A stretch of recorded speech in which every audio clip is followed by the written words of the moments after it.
નમસ્કાર મિત્રો, આપણી આ ચેનલ અશોક ડાભી એડવોકેટમાં આજથી આપણે એક નવા વિષય ઉપર લગભગ દરરોજ મળતા રહીશું.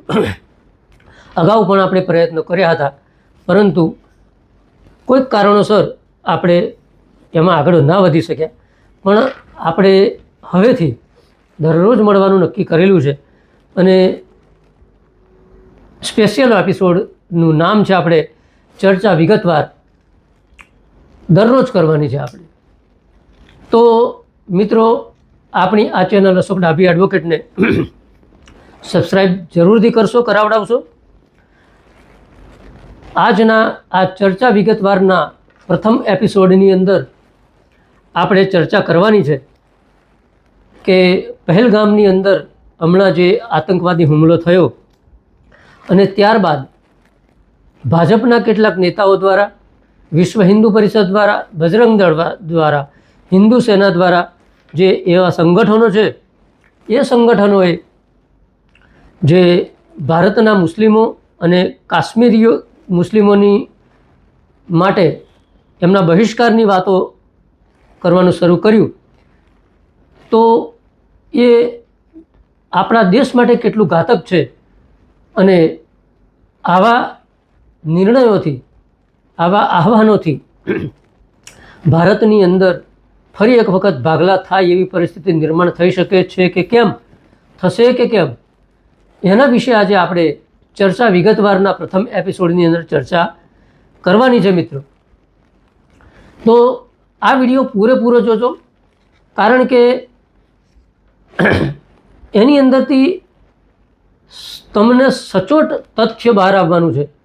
અને જે આ બધા પ્રોપેગન્ડા ચલાવવામાં આવી રહ્યા છે એની અંદરથી ધૂળ હટી જશે અને તમને સાચી માહિતી જાણવાની મળશે મિત્રો. તો આ વિડીયો પૂરેપૂરો જોજો મિત્રો, અને જોવો જરૂરી છે દરેક ભારતીય નાગરિક માટે. તો મિત્રો, આજે મુસ્લિમોના બહિષ્કારની વાતો થાય છે, કાશ્મીરીઓના બહિષ્કારની વાતો થાય છે, કાશ્મીરની વિદ્યાર્થીઓને સ્કૂલ કોલેજોની અંદરથી મારીને ભગાડવાની વાતો થાય છે મિત્રો. પરંતુ આ પહેલગામની અંદર જે દુઃખદ હુમલો થયો એની અંદર જે 27 લોકો, નિર્દોષ વ્યક્તિઓના જીવ ગયા, પ્રથમ તો આપણે એમને ભાવપૂર્વક શ્રદ્ધાંજલિ અર્પણ કરીએ છીએ. એમના પરિવારજનોને ભગવાન આ આકસ્મિક આવી પડેલા દુઃખ સહન કરવાની શક્તિ આપે એવી પરમ કૃપાળુ પરમેશ્વરને આપણે પ્રાર્થના કરીએ છીએ. પણ મિત્રો, પ્રશ્ન એ થાય છે કે મુસ્લિમોના બહિષ્કાર, કાશ્મીરીઓના બહિષ્કાર, કાશ્મીરીઓના વિદ્યાર્થીઓને મારવા, ભગાડી મૂકવાના જાહેરાતો, આ બધાથી અને આવા આતંકી હુમલાથી ફાયદો કોને થાય છે મિત્રો, એ વિચારવાની બાબત છે મિત્રો. તો પ્રથમ તો મિત્રો, તમે જુઓ કે આતંકવાદીઓનો કોઈ ધર્મ હોતો નથી. આતંકવાદીઓ ના તો હિન્દુ છે, ના મુસ્લિમ છે, ના શીખ છે, ના ઈસાઈ છે, ના પારસી છે, ના જૈન છે, ના બૌદ્ધ છે. એ ફક્ત ને ફક્ત આતંકવાદી છે. અને એ ફક્ત ને ફક્ત પૈસા લઈને કામ કરનારા માણસો છે. એમને કોઈ વિશેષ ધર્મ પ્રત્યે કોઈ પ્રેમ ભાવ હોતો નથી મિત્રો. એનું કારણ છે મિત્રો, આપ કદાચ જાણતા હશો તો DRDOના એક ચીફ હતા, એક પ્રદીપ કુરુલકર સાહેબ હતા. એ DRDOના ચીફ હતા મિત્રો, અને એ 4 પેઢીથી એ RSS સાથે સંકળાયેલા હતા અને સંઘની શાખાઓની અંદર જતા હતા. અને આવા વ્યક્તિએ, કારણ કે સંઘ એ હિન્દુત્વની તરફેણ પ્રખર રીતે તરફેણ કરે છે, તો સંઘની અંદર 4 દાયકાથી જતા આવા DRDOના ચીફ, એમણે પાકિસ્તાનને સંવેદનશીલ અને ખાનગી માહિતી પૂરી પાડેલી. તો એમનો કયો ધર્મ હતો મિત્રો? એ તો હિન્દુ હતા. તો આવા વખતે કોઈ બોલતું નથી મિત્રો, છોડી દે છે. કેમ? તો એમની અટક વિશેષ પ્રકારની છે ને, હિન્દુ કોઈ પણ કરે તો વાંધો નહીં.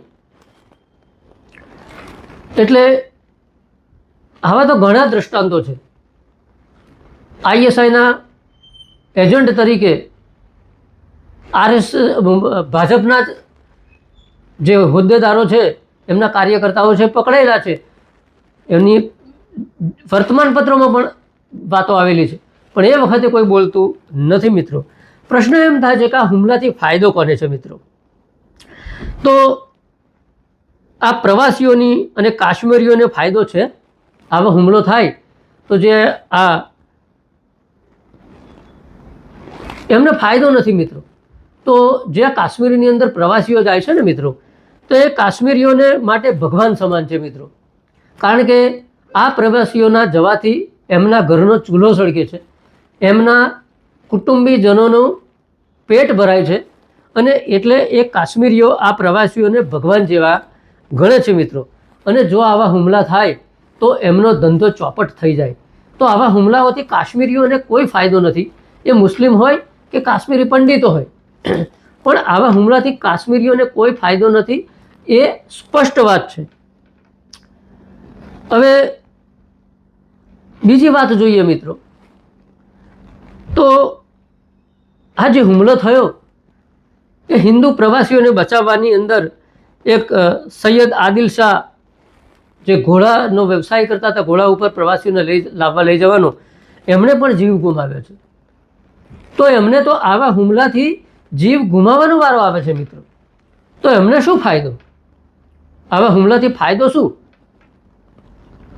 તો ત્યાં નથી મુસ્લિમોને ફાયદો, નથી કાશ્મીરીઓને ફાયદો.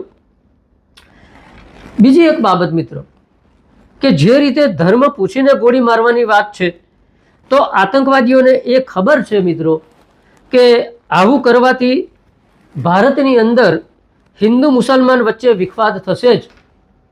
એમણે જોઈ સમજી વિચારીને આ ઘટનાને અંજામ આપ્યો છે, અને આવું જો કર્યું હોય તો વિચારીને કર્યું છે.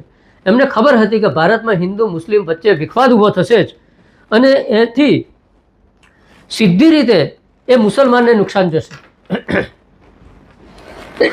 જો આતંકવાદીઓનો ઈરાદો હિન્દુઓને નુકસાન પહોંચાડવાનો હોય, મુસ્લિમોનો ફાયદો કરવાનો હોય, તો ધર્મ પૂછીને શા માટે ગોળી મારે? એમને ખબર નહોતી કે આવું કરવાથી ભારતના મુસ્લિમોને નુકસાન જશે? તો આવા હુમલાથી સૌથી મોટું નુકસાન મુસલમાનોને છે, કાશ્મીરીઓને છે. તો આ કૃત્ય મુસલમાન કે કાશ્મીરીઓ પોતાના વિરુદ્ધ કરી શકે? ના કરી શકે ને મિત્રો. તમે તમારી બુદ્ધિનો ઉપયોગ કરો અને વિચારો, તો તમને તમારો અંતરાત્મા જવાબ આપશે કે ના કરી શકે. બીજું કે મિત્રો, કાશ્મીરની અંદર પર્યટન ઉપર અસર થશે, એટલે બીજું મોટું નુકસાન કાશ્મીરીઓને છે. આ જે ધર્મ પૂછીને ગોળી મારી હોય કદાચ, કારણ કે એની અંદર પણ વિચારવાની બાબત છે, એ આગળ જોઈએ છે આપણે કેમ વિચારવાની બાબત છે.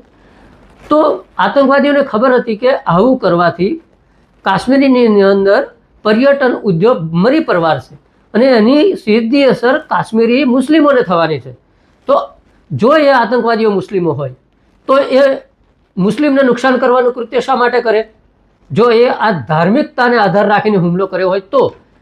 કારણ કે અત્યારે વાત એવી થઈ છે કે હિન્દુઓને માર્યા, મુસ્લિમોને છોડી દીધા. તો જો મુસ્લિમોને આ આતંકવાદીઓને એટલી બધી ચિંતા હોત, તો એમના સ્ટેટમેન્ટથી હિન્દુ મુસ્લિમ વચ્ચેના વિખવાદથી સૌથી મોટું નુકસાન મુસ્લિમને છે. બીજું કે કાશ્મીરની અંદર પર્યટન ચોપટ થવાથી સૌથી વધારે નુકસાન મિત્રો કાશ્મીરી મુસ્લિમોને છે. તો આ આતંકવાદીઓનો ઈરાદો આવી ધાર્મિક રીતે કામ કરવાનો નહોતો. એમને ધર્મ સાથે કોઈ લેવા દેવા નથી. એમને નો ઈરાદો તો ભારતની અંદર હિન્દુ મુસ્લિમના વિખવાદો ઊભા કરી અને ભારતને અસ્થિર કરવાનો એમનો મુખ્ય ઈરાદો છે. બીજો ઈરાદો એવો છે કે આવા હુમલાથી ભારતના કાશ્મીરની અંદર પર્યટન ઉદ્યોગ મૃતપાય થઈ જાય, અન્ય ભારતીયો કાશ્મીરમાં ના આવે, અને કાશ્મીર ઉપર એમને હક જમાવવા માટે મોકળું મેદાન મળી જાય. આ ઈરાદો છે મિત્રો. એમને હિન્દુ મુસ્લિમ સાથે કોઈ લેવા દેવા નથી મિત્રો. એટલે એ વાત તો સ્પષ્ટ છે મિત્રો કે આવું કરવાથી મુસ્લિમો કે કાશ્મીરી મુસ્લિમોને કોઈ ફાયદો નથી અને એમને તો બિચારાઓને ફક્ત નુકસાન જ નુકસાન છે મિત્રો. એટલે જો આવા હુમલાથી મુસ્લિમો કે કાશ્મીરીઓને કોઈ ફાયદો નથી તો તેમનો બહિષ્કાર શા માટે કરવો જોઈએ મિત્રો? આપણે એ સૌથી મોટો પ્રશ્ન છે મિત્રો. શા માટે એમનો બહિષ્કાર કરવાનો હોય? આ હુમલો કરવામાં કાશ્મીરી મુસ્લિમોનો કોઈ હાથ નથી, ભારતના કોઈ મુસ્લિમોનો હાથ નથી, તો એમનો બહિષ્કાર શા માટે મિત્રો? પણ એમનો બહિષ્કાર શા માટે કરવામાં આવે છે એની પાછળ પણ બહુ મોટું કારણ છે મિત્રો. એ જોઈએ છે આગળ આપણે. હિન્દુ અને મુસલમાનો વિરુદ્ધ ભડકાવનાર જે ઈચ્છા રાખે છે એ આવું કૃત્ય કરી શકે. જો મિત્રો, જે સંગઠનોએ આવા આહ્વાનો કર્યા છે કે ભારતના મુસ્લિમોની દુકાનેથી કોઈ વસ્તુ ખરીદવાની નહીં, ધર્મ જોઈને ખરીદવાનું, કાશ્મીરની અંદર પ્રવાસે જવાનું નહીં, કાશ્મીરીઓનો બહિષ્કાર કરવાનો, કાશ્મીરી વિદ્યાર્થીઓનો બહિષ્કાર કરવાનો, આ બધા બાબતો જે સંગઠનો કરી રહ્યા છે એમની વિચારધારા એ પાકિસ્તાનની વિચારધારા છે મિત્રો. પાકિસ્તાન પણ એવું ઈચ્છે છે કે ભારતની અંદર હિન્દુ મુસ્લિમ વચ્ચે વિખવાદ થાય, કાશ્મીરની અંદર અસ્થિરતા આવે, કાશ્મીરમાં ભારતના પર્યટકો ના જાય, કાશ્મીરમાં એમને મોકળું મેદાન મળે, ભારત અસ્થિર થાય, ભારતમાં ધર્મના આધારે ગૃહયુદ્ધ થાય. આ પાકિસ્તાનની વિચારધારા છે. અને બીજી તરફ જુઓ મિત્રો, આ સંગઠનોએ આપેલા આવા આહ્વાનોથી જ ભારતની અંદર અસ્થિરતા આવે એવું છે, કાશ્મીરની અંદર પર્યટન ઉદ્યોગ નષ્ટ થાય એવો છે. એમના આહ્વાનથી ભારતીયો કાશ્મીરની અંદર જતા અટકે એમ છે. તો બંનેની વિચારધારા એક સમાન છે મિત્રો. તો આવા જે સંગઠનો છે એમના આહ્વાનથી અમને એમની અપીલને કેટલી માનવી જોઈએ એ હું તમારી વિવેક બુદ્ધિ ઉપર છોડું છું મિત્રો. આ પાકિસ્તાન અને કાશ્મીરની જમીન ખરીદવાની ઈચ્છા રાખવાવાળાને ફાયદો થાય એવું છે મિત્રો. આના ફાયદા માટે બે વ્યક્તિઓનો ફાયદો થાય છે મિત્રો. એક તો પાકિસ્તાનને ફાયદો થાય છે, મેં તમને અગાઉ જણાવ્યું એ રીતે, અને બીજો ફાયદો એમને એક જે પાકિસ્તાનની અંદર જમીન ખરીદવાની ઈચ્છા ધરાવે છે તેના પ્રાકૃતિક સૌંદર્યનો ઉપયોગ કરી અને દોહન કરવાની ઈચ્છા ધરાવે છે.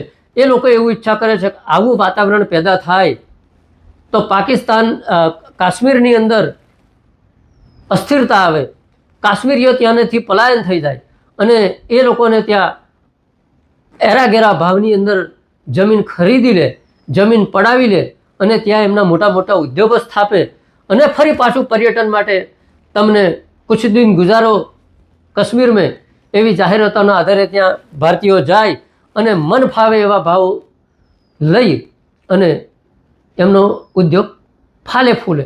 આવી ઈચ્છા ધરાવતા વ્યક્તિઓને આવા હુમલાથી ફાયદો થાય એમ છે મિત્રો. ફાયદો થાય જ છે એવું નથી કહેતો, એમ છે એવી સંભાવના છે મિત્રો. હવે મિત્રો, આ ચાલ કોણ ચાલ્યું એ વિચારવાનો પ્રશ્ન છે મિત્રો. આની અંદર ઊંડાણપૂર્વક જવું પડશે મિત્રો, કારણ કે આપણા ભારત દેશની એકતા અને અખંડિતતાનો પ્રશ્ન છે, એટલે અંદર જવું પડશે મિત્રો. આ ચેનલ ઉપર આપણે કાયદાને લગતા વિષયો તો મૂકીએ જ છે, છતાં પણ આવા વિષયો ઉપર પણ વિચાર કરવાની જરૂર છે. એટલા જ માટે આ વાત લઈને હું આપની સમક્ષ આવ્યો છું. એટલે આ ચાલ કોણ રમ્યું એ પણ આપણે વિચારવાની બાબત છે મિત્રો. કારણ કે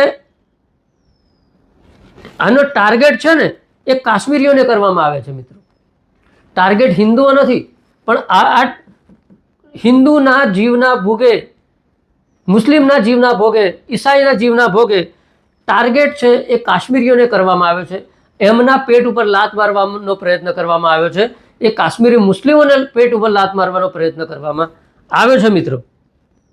કાશ્મીરી બરબાદ થશે તો જમીન ખરીદવા અને અન્ય બાબતો માટે રસ્તો ખુલ્લો થશે મિત્રો. આવું દેખાઈ રહ્યું છે મિત્રો. આ બાબત વિચારવાની બાબત છે. બીજું મિત્રો કે આવા તત્વોનો ઈરાદો આવો હોઈ શકે છે, મેં કહ્યું એવો જમીન ખરીદવાથી માંડીને એના સૌંદર્યના સાધનો છે એનું દોહન કરવાનો, લોકોના ખિસ્સા ખંખેરીને મોંભાકા ભાવે એમને સેવાઓ પૂરી પાડવાનો, ત્યાં પોતાના હોટેલ ને રિસોર્ટ ને એ બધું ઊભું કરીને, બરાબર. તો પ્રશ્ન એટલા માટે થાય છે મિત્રો કે આ હુમલા પછી બધા લોકો કાશ્મીરીઓ અને મુસલમાનો ઉપર તો તૂટી પડ્યા, એમના બહિષ્કારની વાતો કરી, પણ સરકારને સવાલ કોઈ કરવા તૈયાર નથી. અને જે સંગઠનોએ મિત્રો આ કાશ્મીરીઓ અને મુસલમાનોને બહિષ્કાર કરવાની વાત કરે છે એ સંગઠનો સરકાર સાથે જોડાયેલા છે મિત્રો. વિશ્વ હિન્દુ પરિષદ, બજરંગ દળ, હિન્દુ સેના, RSS, બીજા ભાજપના નેતાઓ એ બધા જ સરકાર સાથે સંકળાયેલા છે મિત્રો. તો એ સરકારને સવાલ કરતા નથી. તો સરકાર સામે તો સવાલો છે ને મિત્રો. આપણે મૃતકોને શ્રદ્ધાંજલિ આપી અને પાકિસ્તાનને ગાળો ભાંડી દીધી, એમની જળ સમજૂતી ઉપર આપણે હટી ગયા, એનાથી આ પ્રશ્નનો ઉકેલ આવવાનો નથી. તો સરકારને સવાલ તો થવા જોઈએ ને. શ્રદ્ધાંજલિની સાથે સાથે સવાલ પણ સરકારની જવાબદારી છે આ બધી. તો સરકારને સવાલો કરતું નથી. તો કેવા સવાલો કરતા નથી? બહુ મહત્વપૂર્ણ સવાલ છે મિત્રો, થોડા ઘણા છે, જુઓ તમે કહું. આ આતંકવાદીઓ એ ભારત પાકિસ્તાનની બોર્ડરથી પહેલગામ જેવા વિસ્તારની અંદર 200 કિલોમીટર અંદર કઈ રીતે આવી ગયા? એ 200 કિલોમીટર દરમિયાન આર્મી, BSF, પોલીસ, CRPF એ બધાને ઓળંગીને કઈ રીતે આવ્યા? કે પછી આ આતંકવાદીઓ અંદર જ હતા, ત્યાં જ રહેતા હતા, અને રહેતા હતા તોય ત્યાંના આપણી જે IB ઇન્ટેલિજન્સ બ્યુરો એમને ઓળખી ના શકી, કંઈ એમને જે ગુપ્ત માહિતી મળવી જોઈએ એ ગુપ્ત માહિતી મેળવવામાં નિષ્ફળ ગયા. તો આ સરકારની નિષ્ફળતા છે, એ ઉપર કોઈ પ્રશ્ન ઉઠાવતું નથી મિત્રો. બીજું કે આ આતંકવાદીઓ ગયા ક્યાં? આઈને માર્યા, બધાને બધું કર્યું, પણ કઈ ગયા? એ આસમાનમાં ઉડી ગયા કે ધરતીમાં સમાઈ ગયા? આ સરકારને કોઈ પ્રશ્ન પૂછતું નથી. એક YouTube ચેનલ પર એક કીધું હતું કે 15 કે 10 દિવસ ઉપર સરકાર બહાર પાડશે કે આતંકવાદીઓ જે હતા એમને એન્કાઉન્ટરમાં મારી નાખ્યા, એટલે આપણે માની લઈશું, બરાબર. કારણ કે કોઈને આતંકવાદીને જોયા નથી. બધા કહે છે કે અમને ધર્મ પૂછીને માર્યા ખરા, પણ જોયા નથી, કારણ કે અમને જોયેલાની આકૃતિ મુજબ સ્કેચ તૈયાર થયા છે ને એ જાહેર કરવામાં આવ્યા છે, બરાબર. સ્કેચમાં દાઢી છે, બાંધેલું છે, આ છે, તે છે, વગેરે વગેરે વગેરે. તો એ પ્રકારની આકૃતિવાળા માણસો મારી નાખવામાં આવશે કદાચ, અને પકડાઈ જાય સાચી રીતે તો સરકારનો ખૂબ ખૂબ આભાર, એમને 1000 સલામ. પણ એક YouTube ચેનલ પર આવું કીધું હતું એક પત્રકારે કે આવું થશે. તો આ આતંકવાદીઓ ક્યાં ગયા એનો કોઈ અતો પતો નથી. તો એ પહેલગામનો જે વિસ્તાર છે ચઢાણ ઉતારવાળો છે, તો એ ગયા કઈ? બહુ વિશાળ મોટો પ્રશ્ન છે, પણ એની ઉપર કોઈ પ્રશ્ન પૂછતું નથી. ફક્ત મુસ્લિમોને, કાશ્મીરી મુસ્લિમોને ટાર્ગેટ બનાવવા છે, આ બધી બાબતો ઉપરથી ધ્યાન ભટકાવવા માટે મિત્રો. ત્રીજો સવાલ મિત્રો, આ આતંકવાદી પ્રવાસીઓને ધર્મ પૂછીને ગોળી મારવા અને વાત કરવા વગેરેનો લાંબો સમય તેઓને કેવી રીતે મળ્યો? અને એમને એ ચિંતામુક્ત કેમ ના હતા આતંકવાદીઓ કે અમે ધર્મ પૂછીને મારીશું, એમની સાથે લાંબી વાતો કરીશું તોય સુરક્ષા બળો નહીં આવી શકે? એ દિલથી એમને ફૂલ કોન્ફિડન્સ કેમનો હતો?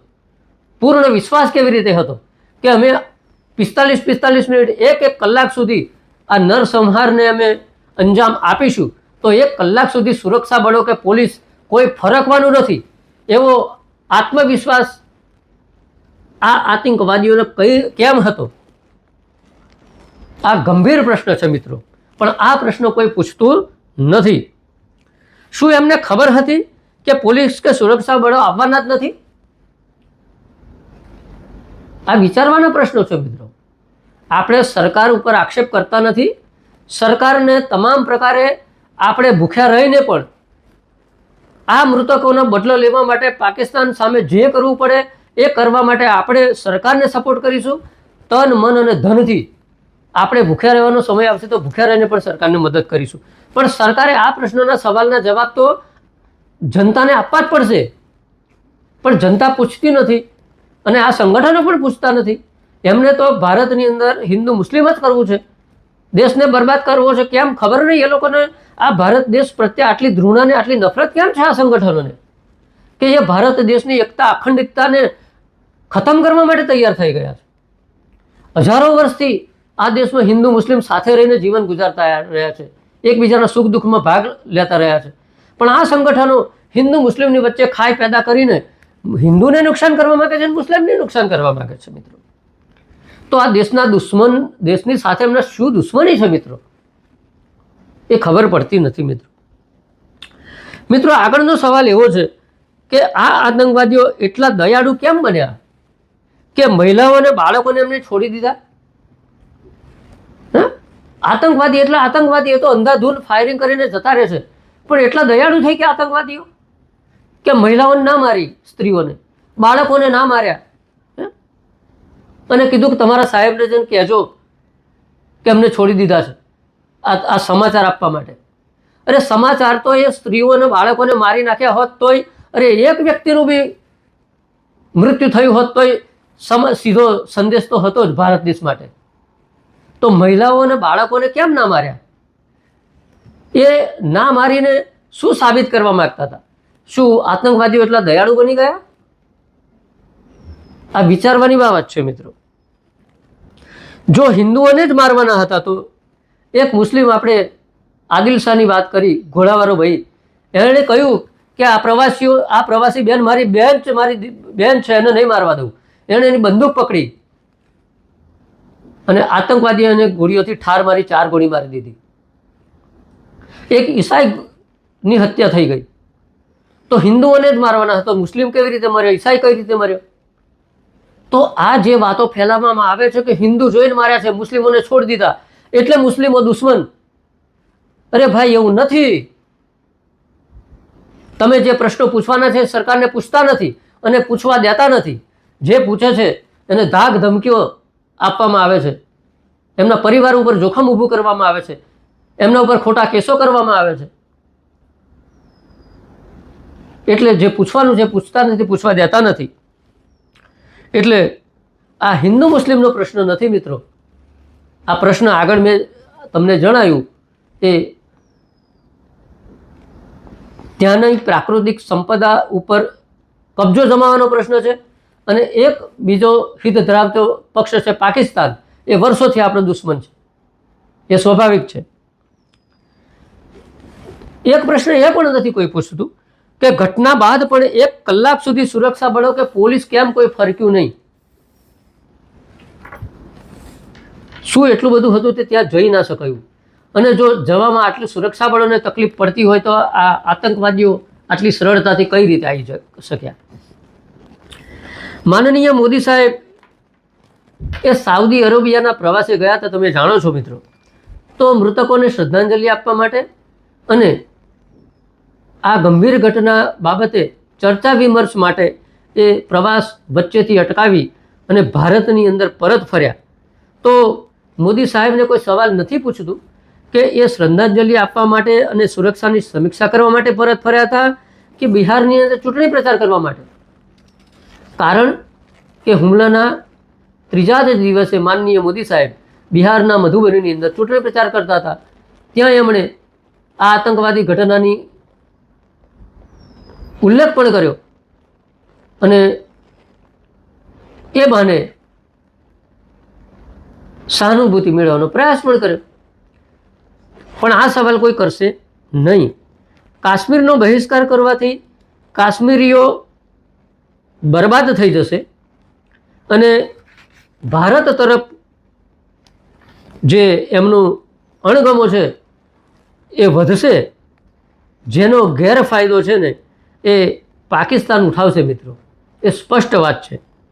અને સ્થાનિકોને, એટલે કે જે કાશ્મીરની અંદર સ્થાનિકો છે એવા યુવાનોને આતંકવાદ તરફ વાળશે, જે અંતતઃ ભારત માટે નુકસાનકારક છે.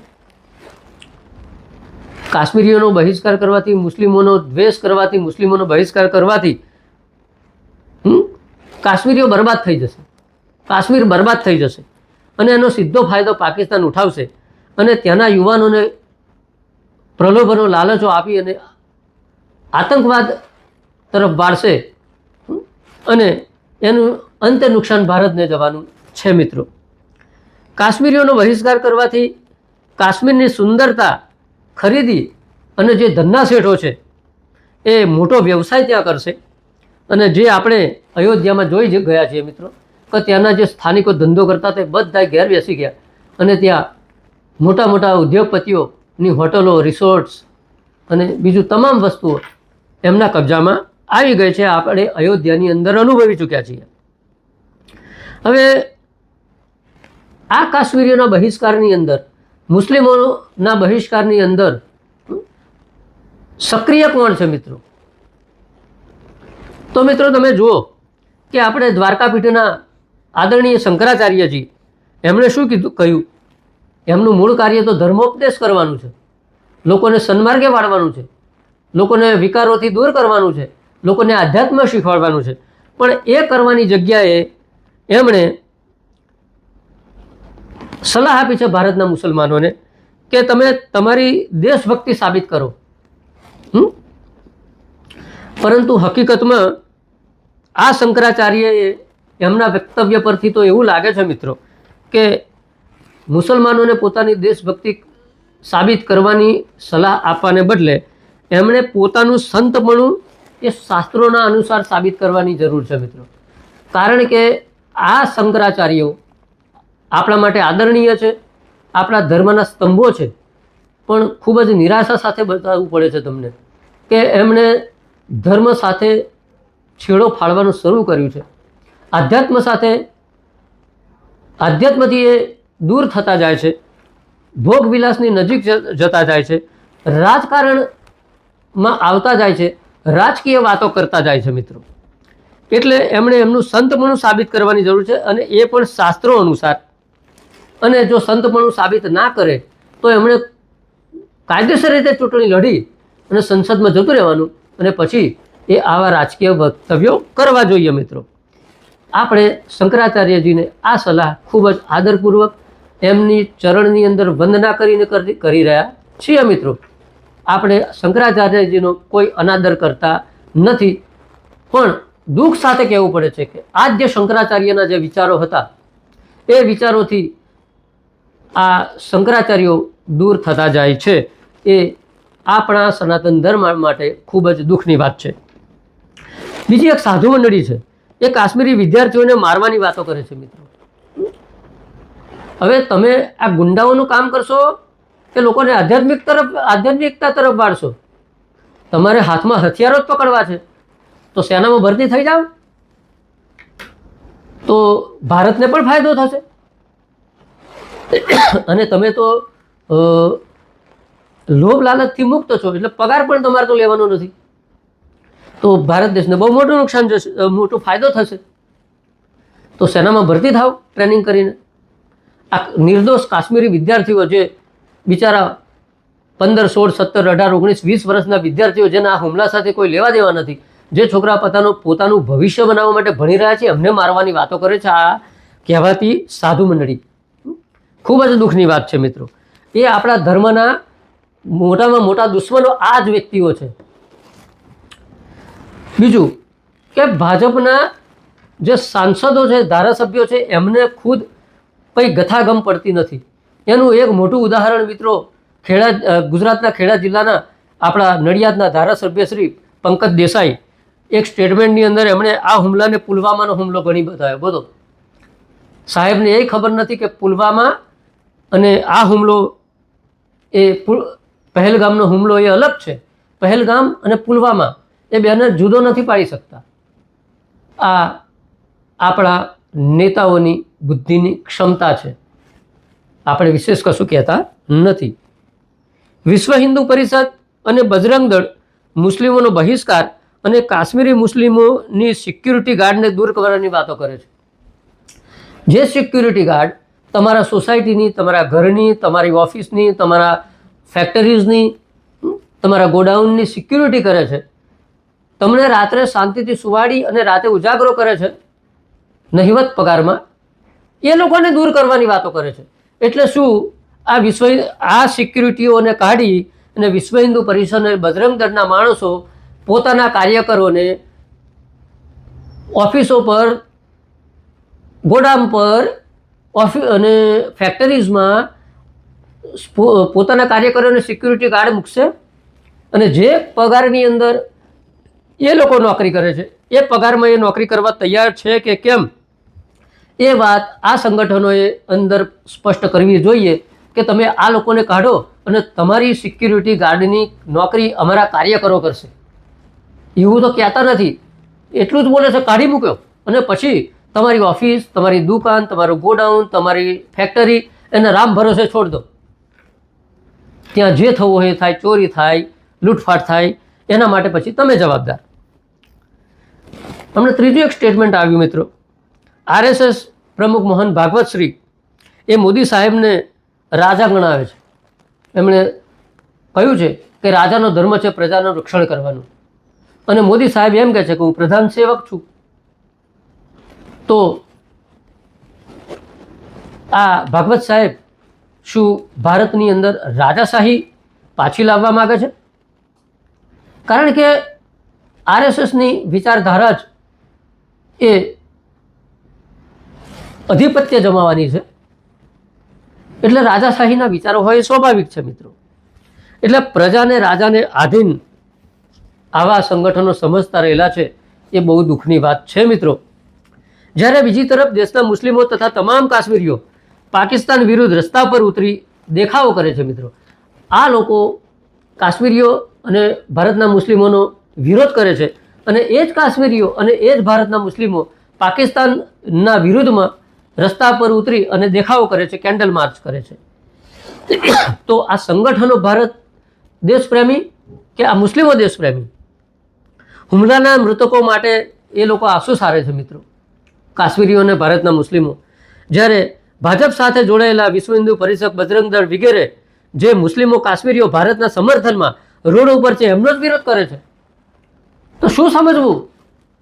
તો આ સંગઠનો છે એનો અર્થ તો એ થાય ને મિત્રો કે આ સંગઠનો પાકિસ્તાનના તરફેણમાં છે, કે પાકિસ્તાનની વિરુદ્ધ જે લોકો રસ્તા ઉપર છે એમનો વિરોધ આ સંગઠનો કરે છે, એમનો બહિષ્કાર કરવાની વાતો કરીને. તો એ લોકો તો પાકિસ્તાનના તરફી છે, આ સંગઠનો એ સાબિત થઈ જાય છે. બીજું મિત્રો કે પાકિસ્તાન પણ ધર્મના નામે હિન્દુ મુસ્લિમ કરી અને ટુ નેશન થિયરીની વાતો કરે છે, અને આ સંગઠનો પણ આ જ વાત કરે છે. અને એ વિચારધારા મોહમ્મદ અલી ઝીણાની હતી. પાકિસ્તાન તો એ કરે તો સમજી શકાય, પણ આ સંગઠનો પર પણ ભારતની અંદર હિન્દુ મુસ્લિમની વાતો કરી અને ટુ નેશન થિયરીને સમર્થન કરવાની મોહમ્મદ અલી ઝીણાની વિચારધારાને સમર્થન કરે છે. એમના કૃત્યોથી આ સાબિત થાય છે મિત્રો. આ સંગઠનો ભાજપના અમુક નેતા પાકિસ્તાનની ભાષા કેમ બોલતા દેખાય છે મિત્રો? આ સંગઠનો અને ભાજપના અમુક નેતા એ પાકિસ્તાનની ભાષા કેમ બોલે છે? પાકિસ્તાન પણ હિન્દુ મુસ્લિમ કરીને ભારતમાં અસ્થિરતા ફેલાવવા માગે છે, કાશ્મીરને બરબાદ કરવા માગે છે, અને આ નેતાઓ પણ આવું કરવા માગે છે. આ સંગઠનો કાશ્મીરને ભારતનો ભાગ ગણતા નથી કે શું? કારણ કે કાશ્મીરીઓને બરબાદ કરો એટલે કાશ્મીર બરબાદ થવાનું. તો કાશ્મીર ભારતનો ભાગ નથી? એમને આ સંગઠનોએ કાશ્મીરને બરબાદ કરી દેવું છે? કાશ્મીરીઓને ભારતીય ગણતા નથી આ લોકો? કાશ્મીરને અલગ થલગ કેમ કરવા માગે છે આ લોકો? શું કાશ્મીરને ભારતથી અલગ થલગ કરી અને એ લોકોનો ઈરાદો આ કાશ્મીરને પાકિસ્તાનને સોંપી દેવાનો છે, કે પછી આ કાશ્મીરને અલગ થલગ કરીને ધંધા શેઠોને સોંપવાનો છે? મિત્રો આ પ્રમાણે ચાલ્યું ને તો દેશના ભાગલા થવાનો પૂરેપૂરી સંભાવના છે મિત્રો. ભગવાનને પ્રાર્થના કરીએ મિત્રો આપણે કે આવું ના થાય. એટલે સમજવાની જરૂર છે કે આવા સંગઠનો કોઈ પણ આહવાન કરે, કોઈ પણ અપીલ કરે તો એને આપણે મગજનો ઉપયોગ કર્યા સિવાય આડેધડ કોઈ મેસેજ ફોરવર્ડ ના કરવો કે એમની વાતો પર જવું નહીં. આપણે ભારતની એકતા, અખંડિતતા, ભાઈચારાને જાળવી અને બંધારણ મુજબ કાર્ય કરી આપણા દેશની અંદર મજબૂતી રહે, ભાઈચારો જળવાઈ રહે, આપણો દેશ વિકાસ કરે, એ મુજબ આપણે કાર્ય કરવાનું છે. આવા સંગઠનોના કહેવાથી આપણે આપણો રસ્તો ભૂલી જવાનો નથી કે ભટકી જવાનું નથી મિત્રો. ટૂંકની અંદર અંતમાં મિત્રો આપણે તમને આ અપીલ જ કરી શકું મિત્રો હું, તમે જો દેશભક્ત હોય, દેશપ્રેમી હોય, દેશ પ્રત્યે લાગણી હોય તો તમે આવા સંગઠનોને કહેવામાં ના આવશો. અને ભાઈચારો જળવાઈ રહે, આપણે પ્રગતિ કરીએ, આપણા બાળકોના જીવન ઉચ્ચ કક્ષાએ જાય અને સારી રીતે આપણે વિકાસ થાય આપણા દેશનો, એવું કરવાનું છે. આપણો દેશ ગૃહયુદ્ધમાં ફસાઈ જાય એવું કરવાનું નથી મિત્રો. એટલે આપણે માનનીય મોદી સાહેબને વિનંતી કરીએ, કારણ કે અત્યારે આપણા પ્રધાન સેવક એ છે અને આપણે એમને બે હાથ જોડીને વિનંતી કરીએ છીએ, વિનમ્રતાપૂર્વક વિનંતી કરીએ છીએ મિત્રો કે માનનીય મોદી સાહેબ, તમે આવા સંગઠનોના વક્તવ્યો, આવા જે સેનાઓ ફાટી નીકળી છે મિત્રો એની ઉપર, પછી શંકરાચાર્ય જેવા મહાન પદ ઉપર બેઠેલા છે એવા શંકરાચાર્યને આવા સંગઠનોને તમે પૂરા શક્તિથી દબાવો, પણ શંકરાચાર્ય જેવા આદરણીય વ્યક્તિઓને વિનમ્રતાપૂર્વક વિનંતી કરો કે પૂજનીય શંકરાચાર્યજી, આપ આ પ્રકારના વક્તવ્યો ના કરો તો આપનો ખૂબ ખૂબ આભાર માનીશું.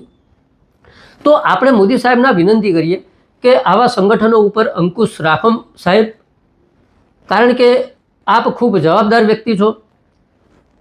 આપને દેશની પ્રજા પ્રેમ કરે છે, દેશની એકતા, અખંડિતતા અને ભાઈચારો જળવાય આપ એવી ઈચ્છા રાખો જ છો.